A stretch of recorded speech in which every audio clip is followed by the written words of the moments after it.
Olá pessoal, então dando continuidade ao vídeo anterior, não é? Espero que a gente consiga concluir nesse vídeo aqui, nós vamos concluir esse assunto. Eu estava dizendo que as condições geográficas e climáticas da Índia foram fatores imprescindíveis ou fundamentais para que o conhecimento védico se estabelecesse mais aí nessa região. Eu vou explicar por quê. Olha só, eu já estava falando anteriormente que os lugares onde as pessoas são mais voltadas, inclinadas para as atividades bélicas de guerra, essas sociedades, essas tribos não conseguiam produzir muitos intelectuais, porque para produzir intelectuais você tem que ter aí uma espécie de ócio, uma espécie de situação em que eles tenham a liberdade de simplesmente ficar pensando em trabalhar de forma abstrata, pensando. E nos ambientes onde há muita motivação de guerra, isso é difícil de acontecer. Nos ambientes onde você tem bastante alimento, então essas sociedades costumam ter mais tempo livre e, portanto, assim, a produção de intelectuais é maior. Vou dar alguns exemplos, por exemplo,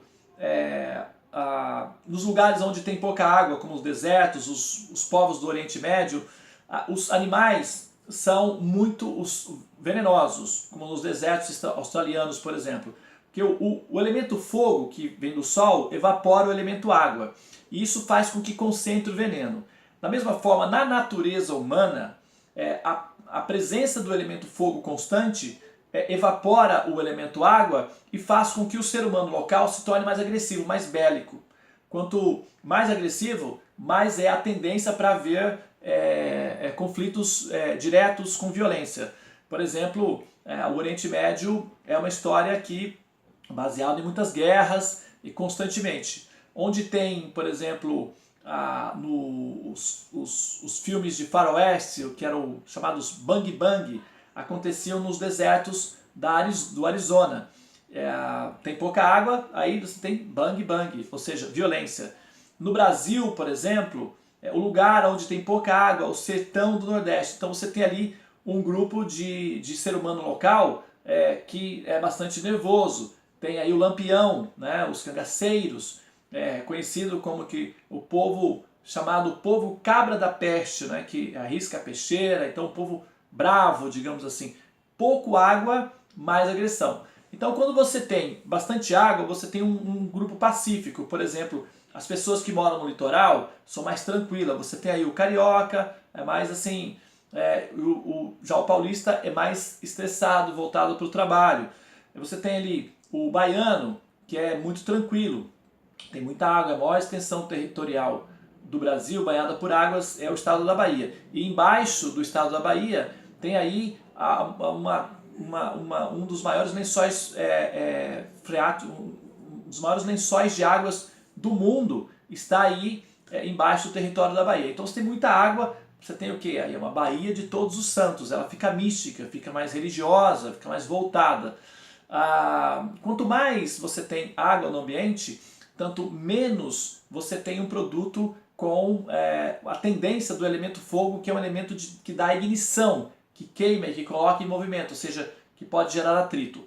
Assim, o território conhecido como Índia era originalmente um território que tinha era bastante plano. E esses territórios, eles também foram, além de já haver ali uma condição geográfica plana, eles também foram nivelados, aplainados. Nas escrituras védicas, que se conta as histórias de semideuses, por exemplo, destruindo montanhas aladas, o que significa que a atividade de Deva de aplainar as montanhas, ou seja, de aplainar a terra para facilitar a irrigação do ambiente, onde o produto local, que seria o ser humano que se desenvolveria ali, ou que estava se desenvolvendo ali, pudesse ter mais condições de receber então os conhecimentos védicos e cultivar esse conhecimento védico funcionando como uma espécie de incubadora para preservar as informações e o conhecimento védico. Apesar de que o conhecimento védico foi implantado em diferentes áreas ao redor do planeta. E se nós observamos, por exemplo, as pirâmides do Egito, as outras pirâmides que tem no Japão, na China, na América Central, na América do Sul, na Amazônia, em toda parte existe aí um sistema de construção piramidal. Esse é o estilo arquitetônico dos Devas, de natureza piramidal. Inclusive as Vimanas são de natureza piramidal também, e as cápsulas que a NASA lança para outros planetas tende a ter essa mesma natureza piramidal também, que segue no estilo que parece que é mais apropriado aí para as questões aí em relação às leis físicas, etc. Agora, o que eu quero dizer com isso é que, embora os Devas houvessem tentado aplicar, introduzir os conhecimentos védicos nas diferentes áreas com outras populações, isso era um experimento para verificar onde é que esse conhecimento poderia assim, ser assimilado pelo produto local, ou seja, o ser humano local, o nativo local, e funcionar como uma incubadora para preservar o conhecimento para as futuras gerações que se desenvolveriam com o passar dos anos.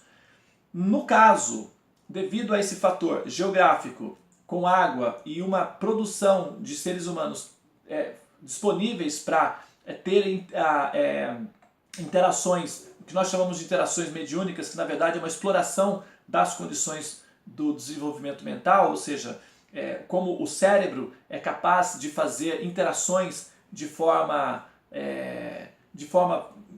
nós poderíamos dizer aqui mediúnica, mística, mas na verdade existe uma ciência que explica como se faz isso.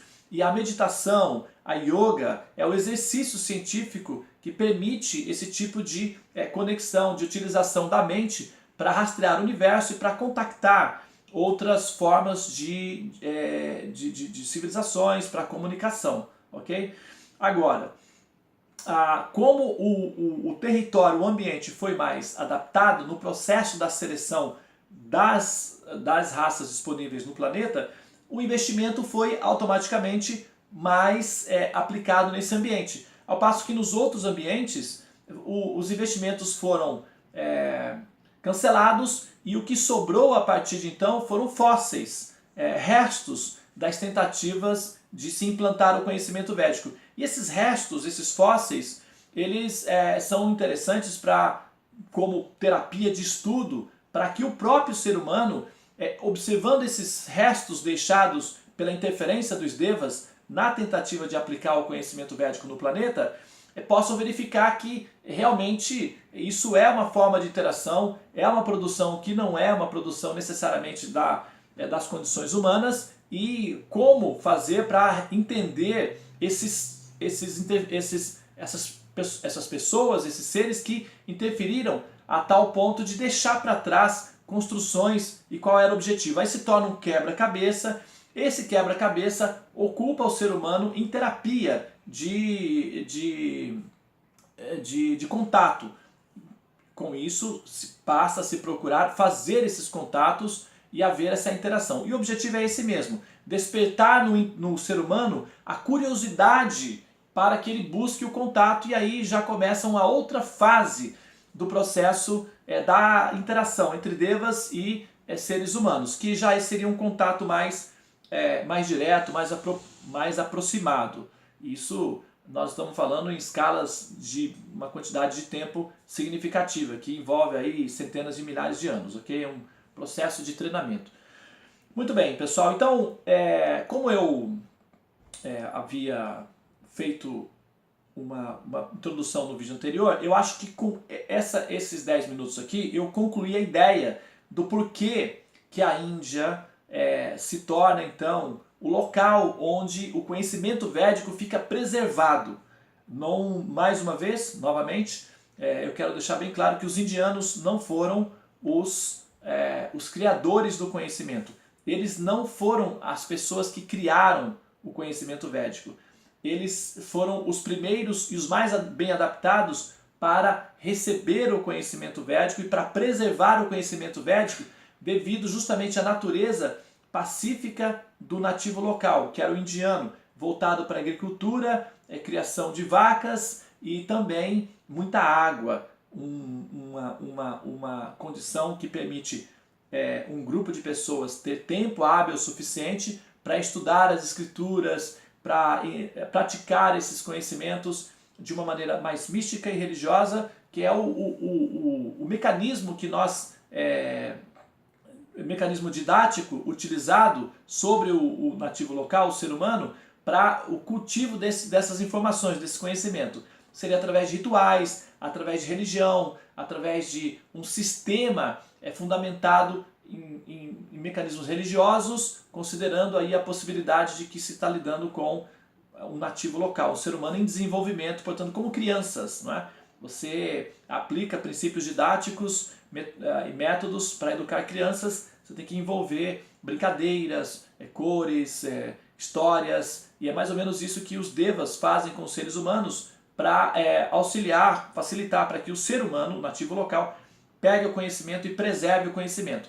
Embora, na medida em que a humanidade como um todo vai evoluindo e descobrindo as leis físicas, as leis matemáticas, as leis astronômicas, ele vai então, a capacidade do desenvolvimento científico do ser humano vai então se aproximando àquilo que é, vamos dizer assim, revelado nos Vedas. As ciências naturais, a física, a biologia, a filosofia e até mesmo a matemática, ela se desenvolve a tal ponto de chegar ao nível em que fica compatível com o conhecimento védico. E esse momento chegou, né? Os cientistas da NASA estão assim, lidando com os assuntos védicos, adaptaram a tecnologia para o sânscrito e estão descobrindo as fórmulas matemáticas védicas que permitiriam esse tipo de abordagem, ok? Para finalizar, eu vou falar agora do crop circles, que são chamados os agroglifos. São aquelas mandalas, aqueles desenhos que são impressos nas plantações de trigo, de arroz, ao redor do planeta. Principalmente, mais intensamente, na região da Inglaterra, que é, no caso, a raça que, embora a população de origem tenha sido a Índia, que foi melhor adaptada para preservar o conhecimento védico, a raça anglo-saxã, que são os ingleses, foram os que mais conseguiram, dentro de um ambiente de agressão, se perpetuar. Ou seja, os ingleses praticamente dominaram o planeta todo. A língua, por exemplo, o inglês é a língua oficial do planeta, não é do ponto de vista da interação. A língua original é o sânscrito, mas a língua que predomina no momento é o planeta. A manutenção se dá mais em volta dos ingleses por conta que é um estudo que é feito. Então esses crop circles, esses agroglifos, acontecem com mais frequência na Inglaterra, nos campos de trigo da Inglaterra. E o que são os crop circles? Os agroglifos? Eles são mandalas impressas em 3 dimensões. Não é necessário que o Deva venha e fique desenhando ali pessoalmente. Isso pode ser feito através de drones, de tecnologia de drones. Aqueles vídeos que são feitos em que mostram as luzinhas desenhando a mandala online, que já conseguiram captar isso daí online e gravar as mandalas sendo feitas. Aquelas pontinhas de luz são a ponta de lasers que são utilizados pelas impressoras à distância. Então, o Deva não precisa estar ali necessariamente. Pode ser feito de 2 maneiras. Através de drones, que são muito rápidos e, portanto, dificilmente percebidos pelas câmeras humanas. Os drones vêm, fazem os desenhos e voltam. Isso demora cerca de segundos, 20 segundos, 10 segundos. É muito rápido, porque o processo, a mandala já está previamente programada no drone, ele vem, imprime em 3D e desaparece. Ou mesmo pode ser feito à distância, enviando um sinal de configuração de 3D e a mandala é impressa. Esse sistema funciona em organismos flexíveis, como o trigo, o milho até também. No passado, houveram tentativas de desenhos nas pedras para preservar mais. Agora, como o ser humano já tem equipamentos eletrônicos que podem registrar as coisas, não é necessário mais fazer impressões em pedras. As impressões são feitas nos trigos, até mesmo porque as impressões em pedras ficam muito mais tempo e as impressões em 3D feito nas plantações podem ser cambiadas ou podem ser mudadas constantemente, e o objeto terapêutico é esse. As impressões são feitas e aí se observa o comportamento que o ser humano tem em relação àquele objeto. E é uma linguagem de sinais, é um treinamento para que o ser humano comece a gradualmente, sem entrar em pânico, entender que nós estamos sendo observados, acompanhados e que existe um interesse de contato. É como, por exemplo, como nós ensinamos os primatas, os macacos, a se comunicar com a gente através de sinais.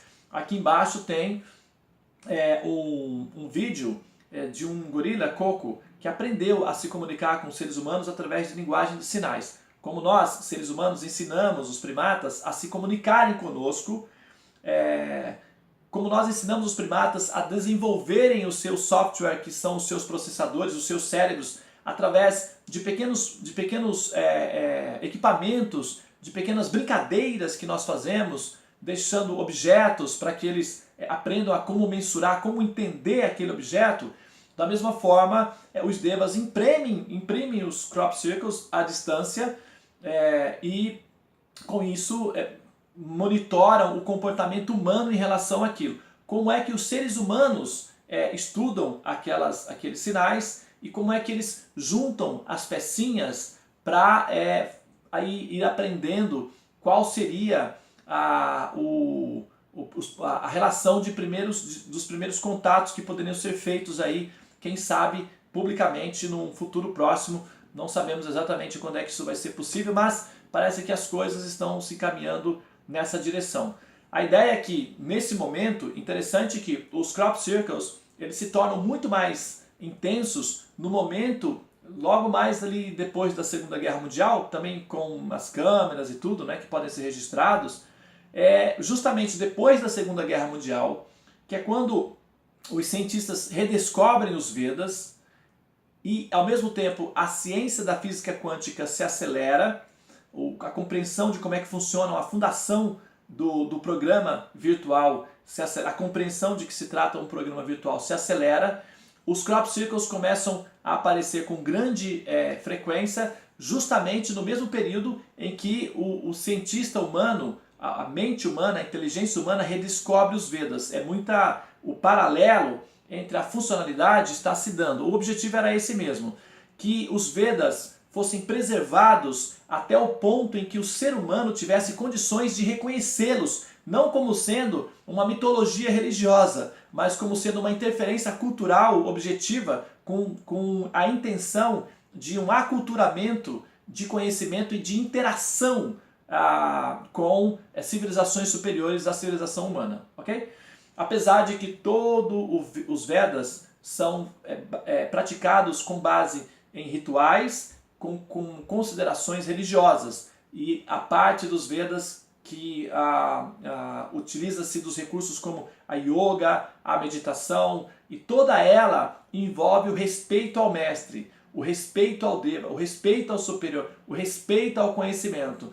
Assim, o estudante se torna um ser moral, ético, místico, espiritual, religioso e pacífico. É essa a ideia de todo o conhecimento védico, que o ser que assimila ou que convive com esse conhecimento se torne evoluído moral, filosófica, científica e religiosamente, num nível em que possa haver uma interação pacífica entre seres humanos e devas. Essa é a ideia. Agora, daí para frente, é uma página que ainda não está escrita. Como é que nós vamos lidar com essa informação a partir de então, de que nós estamos sendo assim auxiliados no nosso processo de evolução pela civilização védica, que é de uma natureza altruísta, pacífica e que tem como base fundamental a ideia de ensinar o ser a como transcender o ciclo de nascimentos e mortes dentro do programa holográfico, com base no cultivo de conhecimento espiritual e de relação de compaixão e de amor, ok? Muito bem, pessoal, então aqui eu encerro finalmente com esse vídeo o bloco Como Chegar nos Devas. Esse é o último vídeo da série. desse bloco. A partir do próximo bloco, então, eu já começo a falar especificamente sobre a conclusão védica, como os devas explicam o sentido da existência de Deus e por que esse ser teria criado o mundo material. Vamos lá, que daqui para frente, agora que nós já sabemos o que são os Vedas, já sabemos o que são os Devas, a intenção dos Devas e como os Vedas chegaram no planeta através dos Devas, vamos então saber o que é que tem ali dentro dos Vedas que pode ser útil para nós entendermos a criação e a cosmologia, ok? Muito obrigado, namastê e até a próxima gravação.